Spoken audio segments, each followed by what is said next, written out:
Hey there, welcome back to the Fireside chat. Got my fire going here. I don't know how well you'll be able to hear it. Got my microphone plugged in. Try to help give you some better audio. But hopefully you can hear a little bit of crackle in the background. I made sure to turn off the AC before I got started, so I hope this shouldn't be interrupting me anymore. Just got to remember to turn it back on. But we're gonna try out a new format here. Um, I don't, I like. I think the first two episodes were more political focused. I enjoy consuming political stuff, but I don't think I really cared for discussing it. At least not to the point of going in depth like the subject matter really requires. So we're gonna try to change it up here, and I don't. If you want some top notch political talk, there's channels that would do it way better. So, um, just from a standpoint of how I can provide the best value here, if you're choosing to spend your time with me, I think how we have it now is going to be a better solution. And so our little setup here is just sharing stories, personal stories or other stories from other people that, first of all, are true and where you can really pull a lesson out of, preferably more than just one. But, I think Warren Buffett said something close to this. I tried to put my own little spin on it. But if if you can learn from your own mistakes in life, you can survive in life. But if you can learn from somebody else's mistakes, you'll thrive. So that's some value I'm trying to provide for you here. And the first one is breaking down on the side of the road. So back when I lived in El Paso, I lived there for a little close to 5 years, but I had this old 1996 white Chevy 2500 crew cab, or I think it was extended cab or whatever their terminology for it was. It was a cab and a half.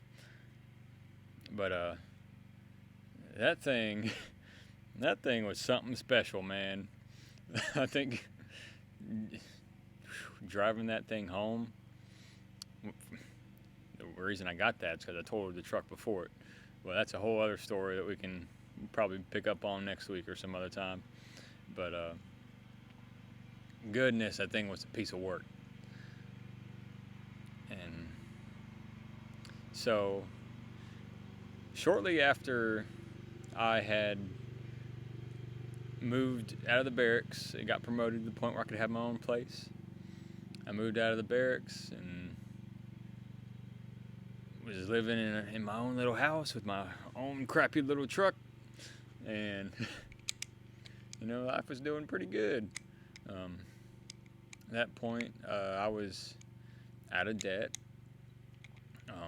The funny enough, the situation that put me into that truck, totally in my truck before that, is what got me out of debt. Moving into the home before I had my full emergency fund kind of shot me in the foot there. But anyway, I don't know what's important. This was about a couple weeks after my niece was born, and I hadn't gotten to see her. My brother, his family lived in Augusta at the time, Augusta, Georgia, and I finally got some leave and was trying to go see her for the first time, So I just had gotten this dog. I moved out on my own, got my dog Shania. I'm sure she's poked her head in the video before. And so that was like within 2 weeks of this happening. But anyway, I throw Shania in this crappy old truck that I had just gotten the AC working the week before. uh, Before that, it didn't work, but I needed to make sure Shania had some AC. I didn't care, but I needed to make sure she had some. So I load her up. I load up as much tools as I could think I would need. Um, I tried to think of everything. I brought a full, like 300-piece mechanics tool set, some impact sockets, impact wrench, like 4 different tool batteries. I thought I was good to go. And we hop in the truck and set sail. And within about after the first hour or so, I had started to get some suspicions. And I never driven this far in that thing. From El Paso to Georgia was, it may have been close to around 22 hours if I remember correctly. But, well over 1,000 miles. I think it may have been about 1,400 or something. Anyway, I don't know if it had driven that far in the past 10 years. So this was a Hail Mary to begin with. And after the first hour or so, I started hearing, it starts shaking a little bit. It seemed like it was coming from underneath the drive shaft, or around the drive shaft, underneath the cab. And I was just like, oh boy, here we go. But it kept going. So I was just riding it out. And making another hour, doing good. It still, every now and then, it would still shake a little bit. But I was just like, screw it, man. We're going to press through it. And I stopped to get some gas. I'm texting my mom like, hey, we're making all right progress. This thing's kind of shaky. I don't know how it's going to go, but we're still going right now. And I texted her that, and immediately she called me, and she's like, Jeremy, are you okay? Are you going to make it? I was like, oh, yeah, it'll be fine. It'll be fine. And so we get back on the road after we get some food from, I think it was a Wendy's or something at the gas station. We get back on the road, and about an hour later, a total of 3 hours into this trip, it starts shaking real bad. And then I immediately lose power. And I just skirt off to the side of the road and get to a decent spot where I'm like half on the road, half on the shoulder and half in the dirt.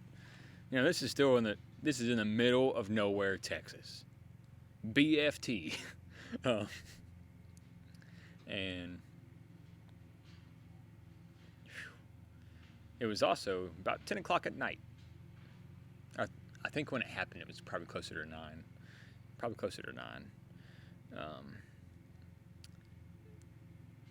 So, and this was in June, so it wasn't completely dark yet. In the summers in Texas, the sun can stay up for a good little bit until around 9 or something.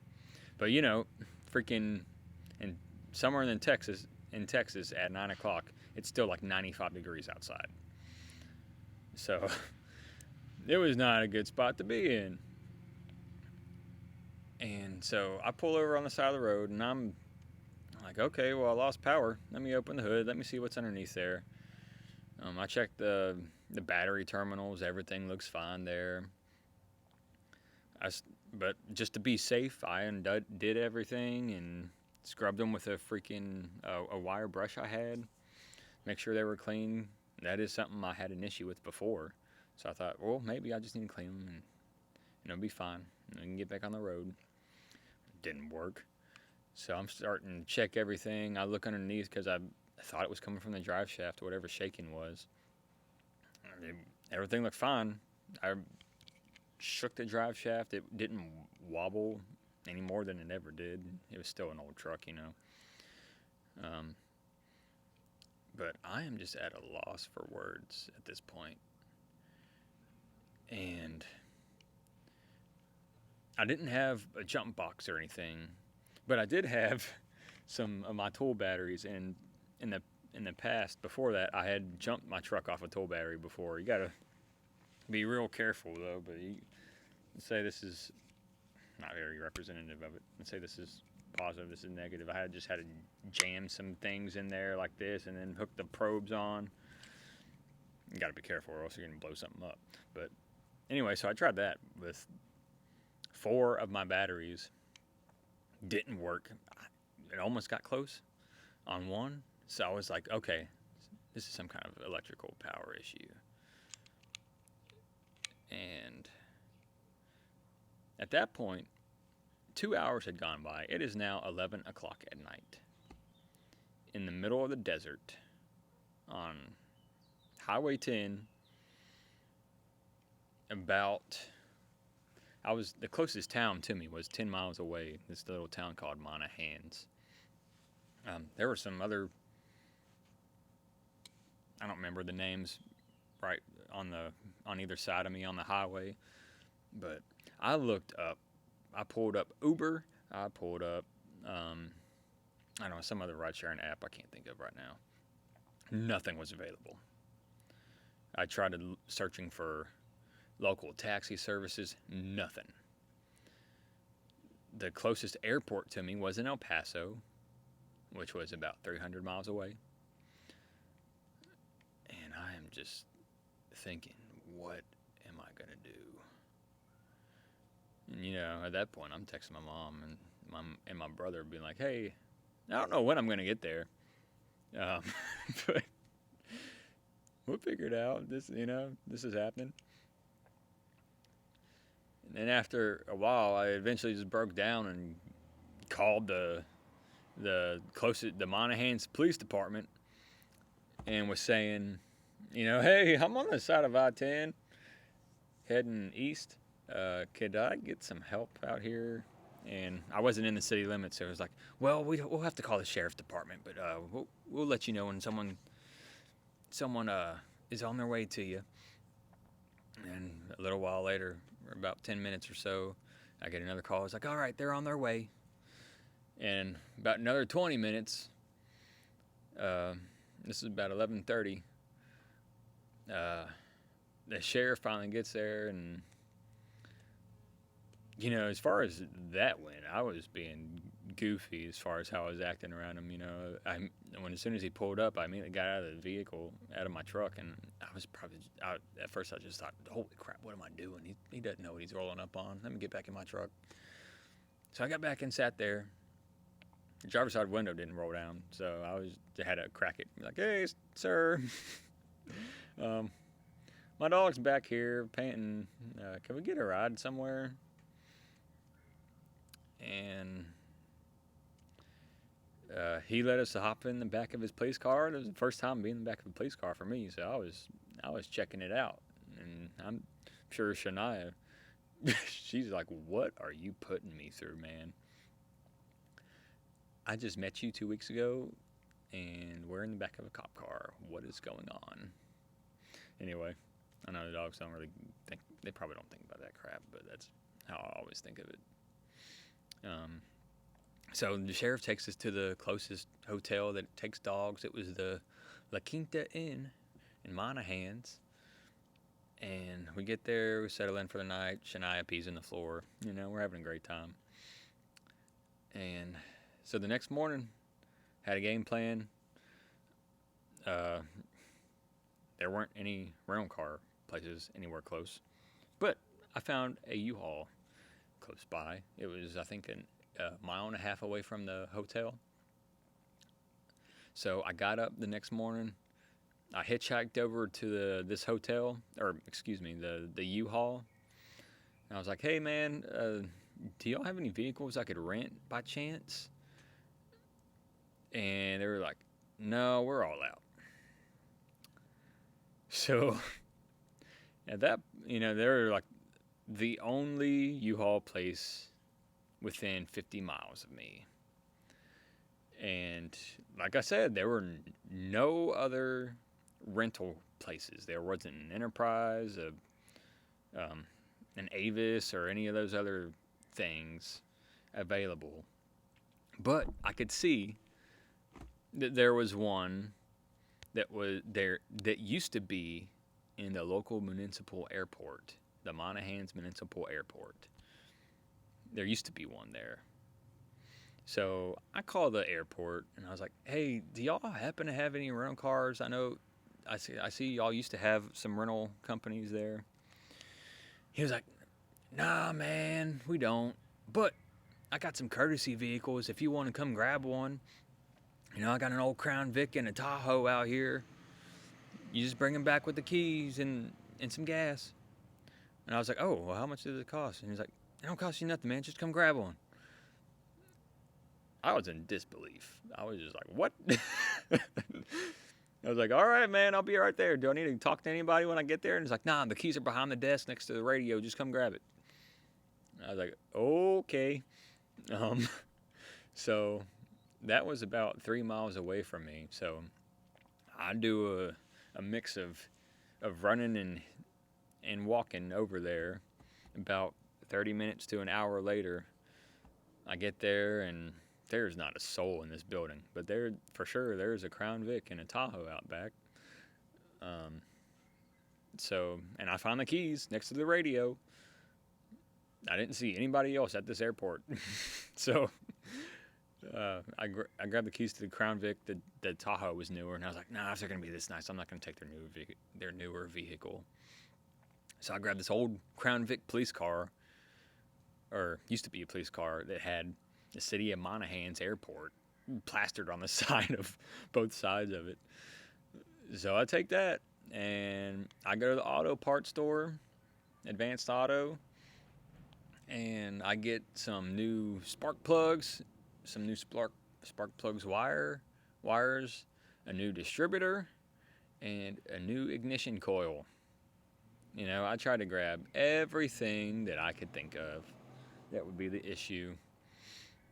And I go back to where the truck is. Shania is hanging out at the hotel, and I'm wrenching on this thing for about 4 hours in the hot Texas sun on the side of the road.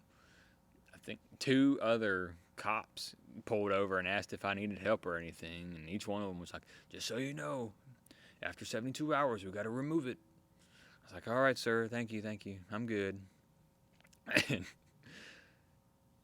And I put on new spark plugs. No results. I put on new spark plug wires. No results. I put on a new distributor. It's cranking a little more now, so I'm like, okay, surely this ignition coil is going to get me going. No. And it was at that point where I was just like, okay, I don't know what else there is to do. The only thing I could think of else to do is that there is some wiring that is frayed or somewhere that I can't see, or there's some other electrical issue that I am not capable of finding in this environment with the tools that I have. It's like, I brought a crap ton of tools, but I didn't bring every tool to tear into this thing. And I had been out there for 4 hours. At that point, it was like 1 o'clock in the afternoon, and I needed to get back on the road, man, because we had reservations at places, tickets to stuff, and I had to get the show back on the road. But I'm just all running around in Monahans with some vehicle I don't own. Oh, dude, thank the Lord that dude let me borrow it. I don't know what I would have done without it. Because with it, after none of that crap worked, I drove the closest dealership within 50 miles was the Monahans Dodge dealership. So I go to Dodge, and I found the cheapest truck they have. It's a 2016 Ram 1500 crew cab. that is marked up about $10,000 over its value. And yeah, and that seemed like it was my only option, man. You know, like what was I gonna do? At that point, I was just about out of cash. I had $500 that I used. That was not in my trip budget, but it was put to the side for savings. I'd run out of my trip budget trying to fix that damn white truck. But I used the $500 I had as a down payment. Like the only other option was to find some other beater. And Lord knows what kind of mess that would have been. Buying it on the spot without having it looked at or anything. And still having to drive another 900 miles. So I figured the best worst thing I could do was to get that truck that I knew would work. So that's what I did. You know, I grabbed Shania from the hotel. I checked out of the hotel, and we're just hanging out at the Dodge dealership with the car I don't own. And I'm talking to these people, and they just got it a couple of days before I showed up there, so it was still dirty. So they were like, "All right, we need some time to clean it." And I was like, "All right, that's fine." So they're cleaning up this truck, and we're sitting there working out the details of it all. And first of all, they wanted like 19% interest. And I was like, "What are y'all talking about?" So they lowered it down to 17. So it wasn't so much better, right? And they knocked off a couple $1,000, I think two. One was for the truck. They went and got the old truck and towed it off somewhere, and they gave me $1,000 for it, and another $1,000 for a military discount. So, you gotta count some wins when you get them. But so we get this pretty considerately overvalued truck. Finally get on the road, and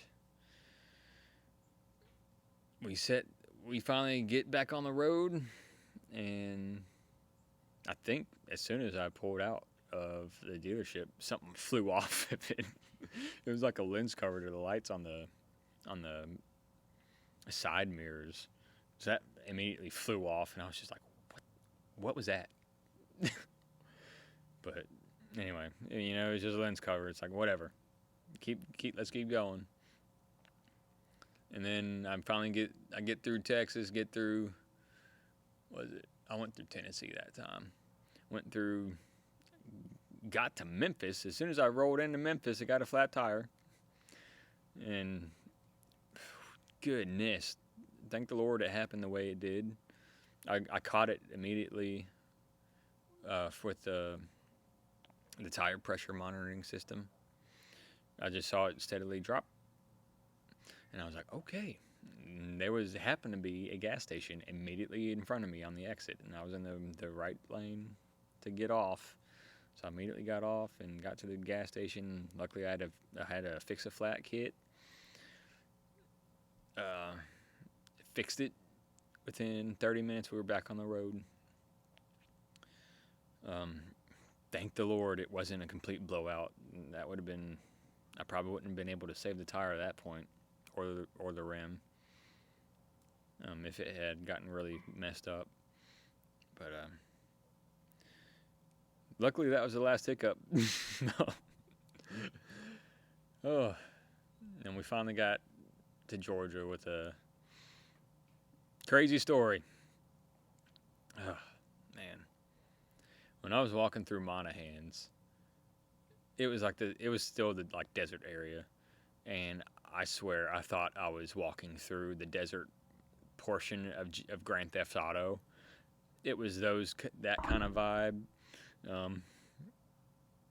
There were just it's oil drilling area, so there's oil rigs out in the distance with the fire on the top. Pretty picturesque. I took some pictures of some that were old and that weren't in use anymore, that were just laced throughout the town. But I'll try to find some of those pictures and post them after this goes live, so you can kind of get the vibe I'm talking about. But yeah, man, it was wild. But I need to rebuild the fire here, and then we'll talk about some of the lessons we learned from that whole ordeal.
All right, got the fire back going again.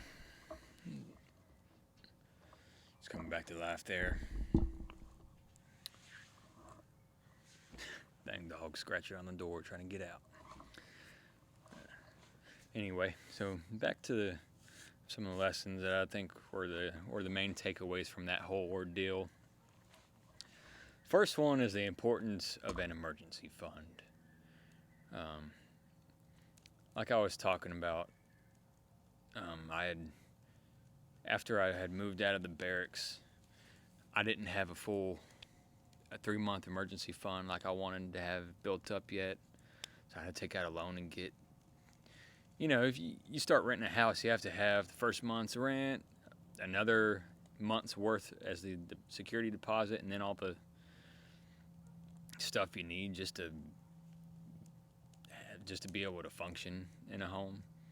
So I got a loan for that, and that kind of pulled me back into the whole, away from being debt free like I was, and that was really frustrating. So that happened just a couple weeks before this whole ordeal. So I was still trying to pay that off, and this happened, and then I have a $26,000 truck loan. So And if I had had a full emergency fund like I had wanted, it's hard to Monday morning quarterback things because in the moment, the whole ordeal can cloud your judgment. But I think I probably would have been able to take a breath and try a couple different more things before, or I could have afforded to take it to an auto body shop and they'd be like, they could tell me what the deal was and we could have fixed it that way, preventing me from being almost $30,000 in debt again. You know, it just gives you options. It really gives you options and can give you peace of mind knowing, all right, it's not the end of the world. It can give you a clear mind to think through problems instead of trying to filter out the, holy crap, what am I going to do? What am I going to do? I need to get going. You know, it kind of gives you a calm mind, clear mind where you can breathe and be like, okay, this is what I need to do. I don't need to let anything else get in the way. I need to focus explicitly on that. So I think that's the first lesson from that. The second one is just one thing I think I did right in that situation is just pushing through the difficulties that just kept coming. And since that happened last year, any time that I have an issue, I just try to think of that and be like, hey, if you can deal with that, man, you can figure this out. Being stranded in the middle of the desert with your dog and finding a way out of it. I think another way to put it is be relentless in your pursuit of your goals. Kind of gives the broad application of that lesson, instead of just looking at it as through the lens of difficulties. But if you let the difficulties that you encounter control your life and let them get you down, then you're not going to push through them. You're going to be paralyzed with whether it's fear, frustration, whatever emotion you may be feeling. You got to be able to push through it, or else you're not going to grow. You're not going to get through anything, and you're not going to be able to get back on the right track either. And finally, the last thing I could think of to pull from that situation is things will go wrong no matter what. No matter how much you prepare, something will go wrong.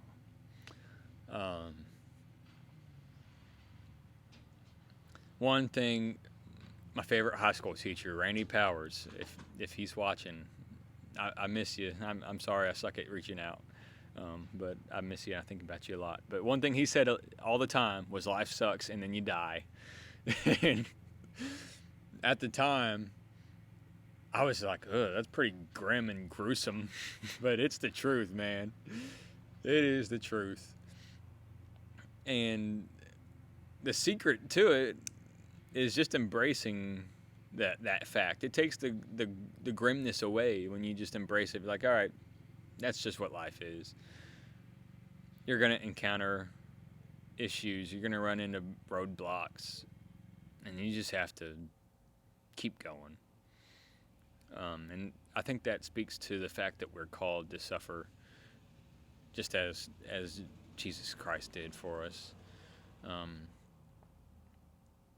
And you can either fully own your role in that, or you can whine about it and be pessimistic. And trust me, I'm preaching as much to myself here as to anyone else. But yeah, life sucks and then you die, and you got to figure out a way to make something beautiful out of it, or else your life just sucks. So, uh, anyway, that's all I got for this. We're at about 35 minutes now, so that's pretty good. It's pretty good, I think. I don't want to go too long, or if you go too long, people will tune out. Um, but I hope you enjoyed this new little format that we're doing. I think it's a much better way to provide some value to whoever watches this video. Yeah, just know I appreciate you. One other idea I was thinking about doing was a once a month. I don't know if it'd be on this channel or one of my other ones. I've got 4 YouTube channels, man. But it would probably be on the Rely on Faith one. But I was thinking about having a monthly prayer request video. Let me know if that's something that you would find interesting. It would just be, hey, submit y'all's prayer requests for the month, and then we'll go through them all in a video and kind of use that as a way to amplify people's needs through prayer. But anyway, we'll get to our closing prayer, and then we'll get out of here. All right. So, Lord, thank you for another day on the earth with everyone that we love. Thank you for providing everything that we need, whether we realize it or not. And Lord, please help us learn from our mistakes, and more importantly, learn from other people's mistakes, so we don't have to go through that hardship ourselves, and that we can grow as a collective community. And Lord, please just let your will be done in all things, and show us how to play a role in fulfilling your will. And, in Jesus' name, amen. All right, y'all. Thank y'all for watching. If you need some financial coaching, the link will be in the description here. So go check that out. If you want some cool patriotic shirts, I'll leave that link in the description as well, or some woodworking stuff. It'll all be there. I appreciate you, and I'll see you next week. See ya.